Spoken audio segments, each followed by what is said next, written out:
내가 땅 위에 평화를 주려고 주로 생각하지 마라. 평화가 아니라 검을 주려고 왔다. 나는 사람이 자기 아버지를, 아니 자기 어머니를 며느리가 자기 시어머니를 대적하여 나누어지게 하려고 왔다. 사람의 원수들이 자기 집안 식구들일 것이다. 아버지나 어머니를 나보다 더 사랑하는 자는 내게 합당하지 않고, 아들이나 딸을 나보다 더 사랑하는 자도 내게 합당하지 않다. 또한 자기 십자가를 지고 나를 따르지 않는 자도 내게 합당하지 않다.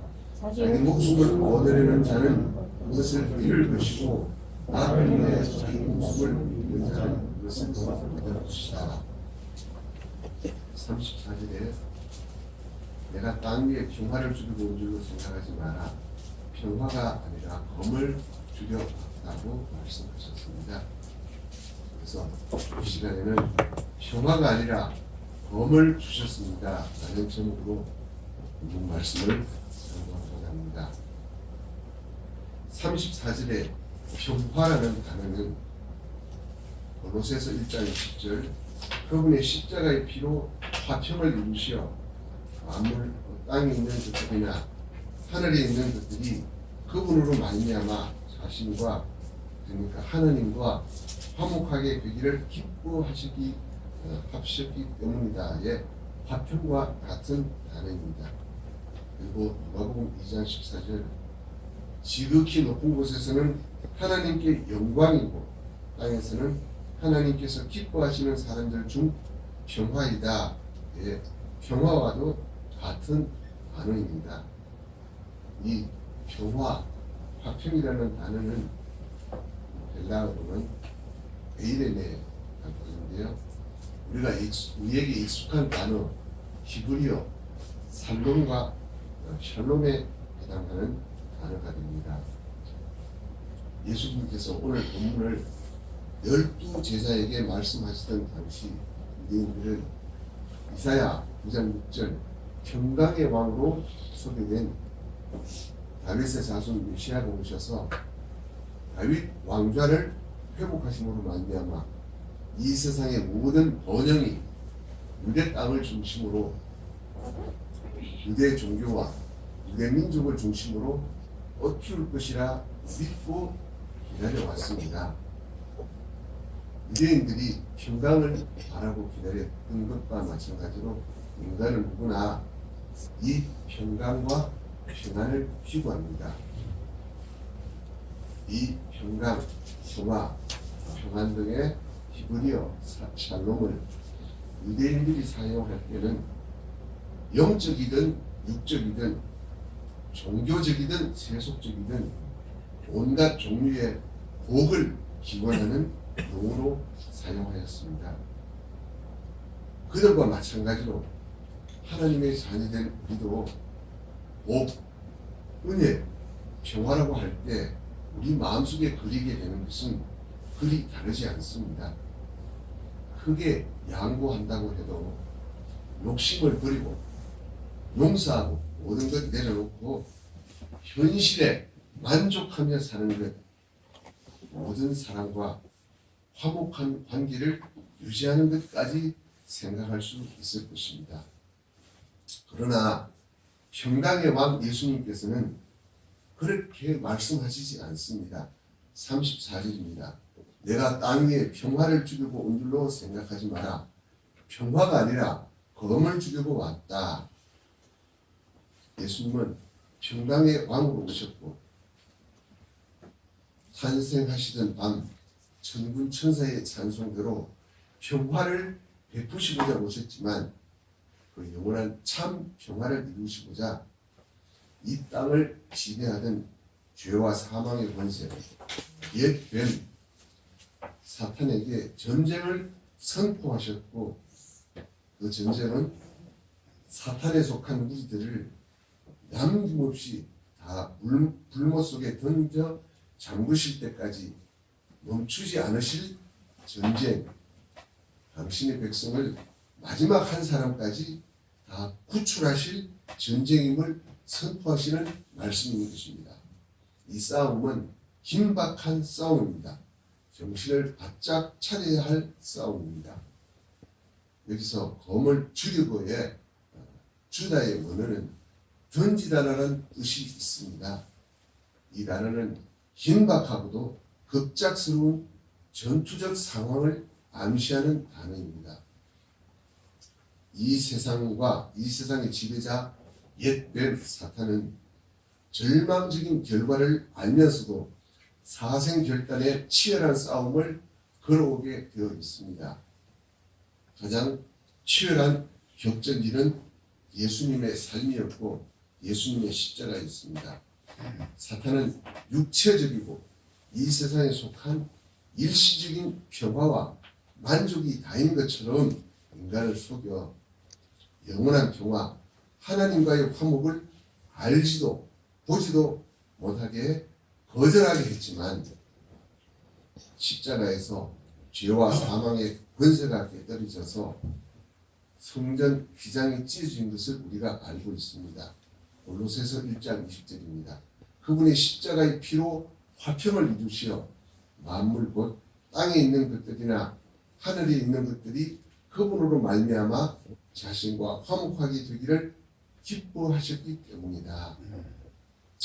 그리스도 예수님으로 말미암아 하나님과 화목된 성도는 이 땅에 속한 거짓 평화를 물리치고 참 평화를 선포하는 전쟁에 임해야 합니다. 우리가 인식하든 못하든 옛뱀 사탄은 지금도 거짓 평화 전술을 통해 우리를 무력하게 하려고 끊임없이 우리를 공격할 것이기 때문입니다. 전쟁에 임하기 위해 우리는 무장을 갖추어야 합니다. 그 무장을 지금 이 말씀에서 검으로 표현한 것입니다.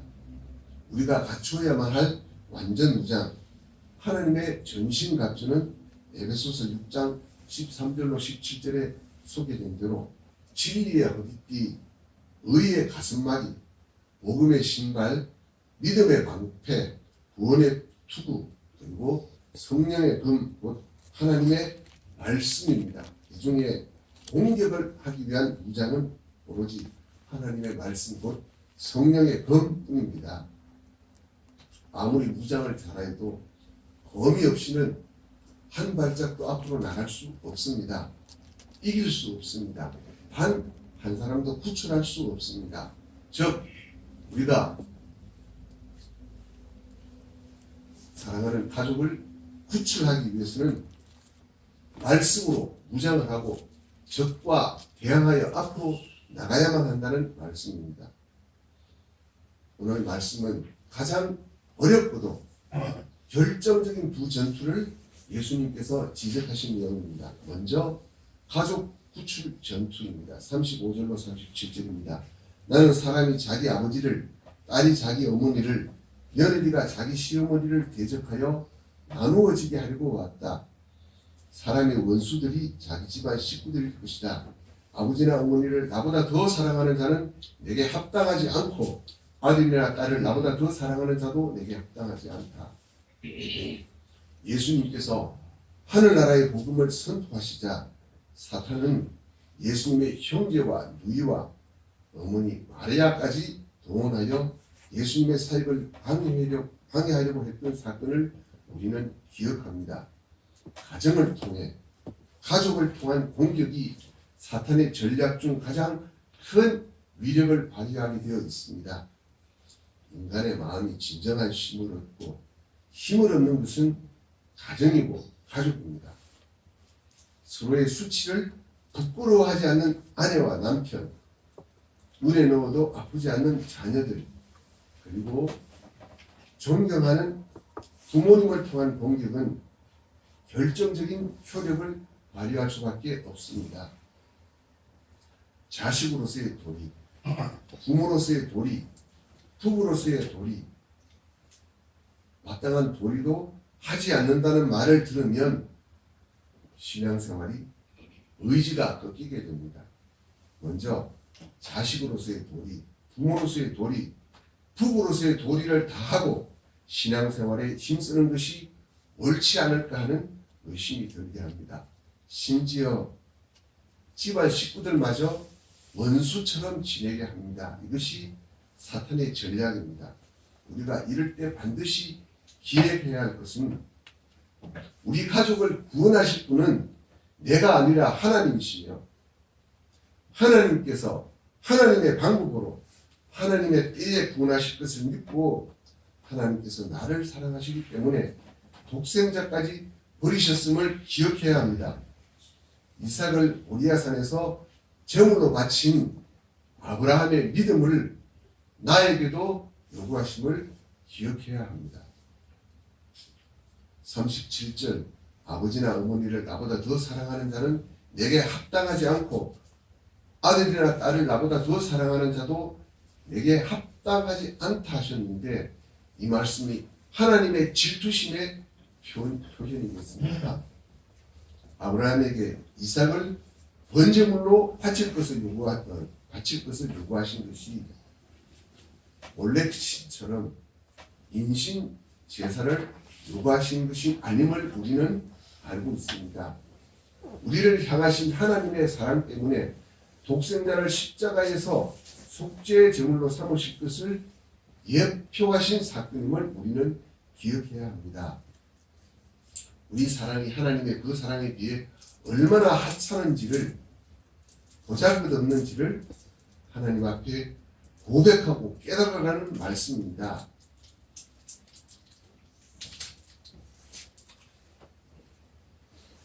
10여 년 전에 제가 주일학교 부장을 할 때에 있었던 일을 하나 소개하고자 합니다. 당시 제가 섬기던 교회에 부목사님의 딸이 있었습니다. 그때 5살에서 6살쯤 되었는데 부모님 말씀 잘 듣고 예배 잘 드리던 그 딸이 어느 날부터인가 갑자기 돌변해서 말만 하면 아니야 시키면 꼭 거꾸로 하더랍니다. 왜 이러지 했는데 그 딸이 그 전 주일에 교회에서 배운 말씀이 네 부모를 공경하라는 말씀입니다. 그 말씀을 듣자마자 애가 거꾸로 돌아섰습니다. 걔는 하나님의 말씀을 네 부모를 공격하라라고 이해를 했습니다. 그래서 공격해야 되는 줄 알고 그것이 하나님의 뜻인 줄 알고 그렇게 했던 것입니다.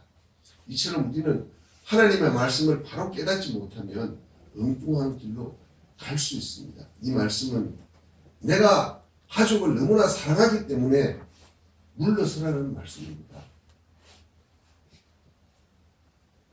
아브라함에게 본토, 친척, 아비 집을 떠나라는 말씀은 가족을 다 내려놓고 책임지지 말라는 말씀이 아니었습니다. 조카 롯을 끝까지 데리고 다녔지만 그 롯과 헤어지기 전에는 그 롯을 사랑하는 방법을 몰랐습니다. 아브라함의 자손이 결국 롯의 후손인 롯을 통해서 예수님을 탄생하게 했다는 사실을 우리는 기억해야 합니다. 신앙에서 가족 때문에 무너지지 말고 하나님의 사랑 앞에 나의 사랑이 아무것도 아니라는 것을 알고 내려놓고 네 힘으로 부모, 자녀, 배우자 구한다고 신앙생활에서 물러서지 말고 하나님의 놀라운 사랑 기억하고 믿고 구하고 기다려라는 말씀이 아니겠습니까? 38절 39절입니다. 또한 자기 십자가를 지고 나를 따르지 않는 자도 내게 합당하지 않다. 자기 목숨을 얻으려는 자는 그것을 잃을 것이고 나 때문에 자기 목숨을 잃는 자는 그것을 얻을 것이다. 이 말씀에서 자기 십자가는 자신이 처형될 사형틀을 말합니다. 당시 십자가형을 선고받은 사람은 자신이 못 박힐 십자가를 스스로 지고 형장까지 끌려갔습니다. 예수님께서도 하나님의 뜻에 순종하시기를 십자가를 지시고 골고다 언덕까지 걸어가서 십자가에 못 박히기까지 하셨습니다. 이 말씀은 우리의 삶이 순교의 삶이 되어야 한다는 말씀입니다. 순교할 각오로 예수님을 믿으라는 말씀입니다. 예수를 믿어 복 받는다는 말은 결코 세상에서 잘 된다는 말일 수가 없습니다. 세상의 것은 다 내려놓아야 합니다. 가족과 자기 자신까지도 다 내려놓아야 합니다.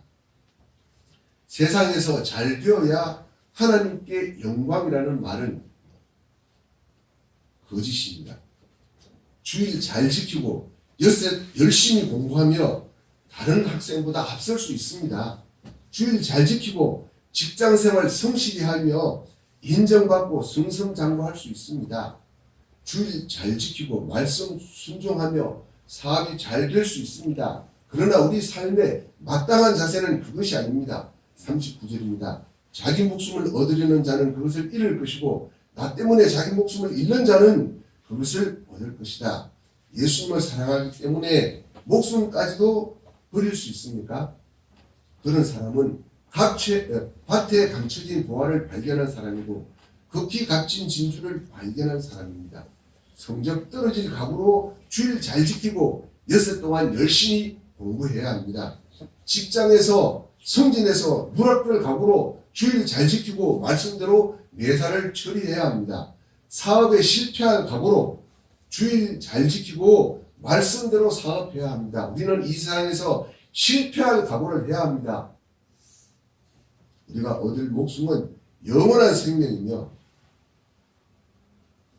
마태복음 5장 9절 화평케 하는 자들은 복되다. 그들이 하나님의 아들이라 불릴 것이기 때문이다 하신 말씀은 세상과 짝하라는 말씀이 아닙니다. 타협하며 지내라는 말씀이 아닙니다. 성령의 검 하나님의 말씀으로 세상에 빠져있는 이들을 구출하여 하나님과 화목케 하는 사람이 하나님의 자녀였다는 말씀입니다. 예수님께서 우리에게 주시는 평안은 성령의 검 하나님의 말씀으로 하나님의 전쟁을 감당한 이들에게 주시는 참 평안입니다. 세상이 감당할 수 없는 평안입니다. 요한복음 14장 27절 16장 33절 말씀으로 오늘 말씀을 마감하고자 합니다. 내가 너에게 평안을 남겨주니 내 평안을 너에게 준다. 내가 너에게 주는 평안은 세상이 주는 것과 같지 않으니 너희는 마음에 근심하지도 말고 두려워하지도 마라. 내가 너희에게 이것들을 말하는 것은 너희가 내 안에서 평안을 갖게 하려는 것이다. 내가 세상에서 환난을 당하나 용기를 내라. 너희가 세상에서 환난을 당하나 용기를 내라. 내가 세상을 이겼다. 아멘. 주님 가르치도록 하겠습니다.